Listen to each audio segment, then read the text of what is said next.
Hello friends, welcome to my channel the Learner. So friends, आज हम बात करने वाले हैं जीडीपी के बारे में। जीडीपी क्या है, जीडीपी का मतलब क्या है और जीडीपी को कैसे कैलकुलेट करते हैं, ये हम जानेंगे। जीडीपी मतलब ग्रॉस डोमेस्टिक प्रोडक्ट, यानी सकल घरेलू उत्पाद। मतलब एक साल के अंदर हमारे घर में यानी हमारे देश में जो राजनीतिक सीमाओं के अंदर उत्पादन किया जाता है, उनका अंतिम मूल्य यानी जीडीपी है। अगर कोई विदेशी लोग हमारे देश में आकर उत्पादन करता है तो उनका जीडीपी हमारे देश के जीडीपी में जोड़ा जाता है, और अगर हमारे देश के लोग विदेश में जाकर उत्पादन करते हैं तो उनका जीडीपी हमारे देश के जीडीपी में नहीं जोड़ा। जीडीपी मुख्य रूप से 3 चीज़ों पे बेस्ड होती है: एग्रीकल्चर, इंडस्ट्री और सर्विसेज। इन क्षेत्रों में उत्पादन बढ़ने या घटने के औसत के आधार पर जीडीपी दर तय होती है।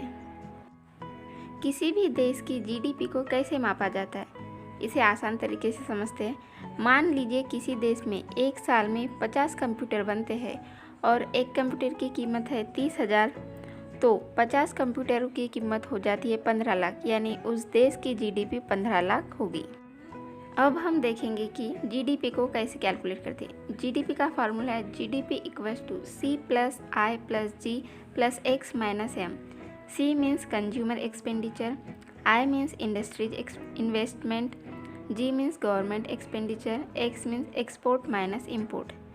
मान लीजिए कंज्यूमर एक्सपेंडिचर है $100, इंडस्ट्रीज इन्वेस्टमेंट है $50, गवर्नमेंट एक्सपेंडिचर है $100, एक्सपोर्ट $100 और इंपोर्ट $50। तो जीडीपी हो जाती है $300। जीडीपी की वैल्यू निकालते समय एक्सपोर्ट में से इंपोर्ट को माइनस किया जाता है। अब आप बोलोगे कि जीडीपी क्यों कैलकुलेट की जाती है, तो जीडीपी किसी भी देश की इकोनॉमिक हेल्थ को दर्शाने के लिए कैलकुलेट की जाती है। उसी तरह जीडीपी से हमें पता चलता है कि देश का विकास किस तरह चल रहा है, किन क्षेत्रों में तेज़ी या गिरावट आई है। तो दोस्तों, हम आपको बता दें कि भारत में जीडीपी की गणना हर 3 महीने में होती है, और भारत के वित्त वर्ष 2020-21 में देश की जीडीपी में 7.3% की गिरावट आई है। यह 4 दशक में देश की जीडीपी में आई सबसे बड़ी गिरावट है। आई होप आपको ये वीडियो पसंद आया हो। अगर आपको ये वीडियो पसंद आया तो इसे लाइक कीजिए, और हमारे चैनल पर नए हैं तो सब्सक्राइब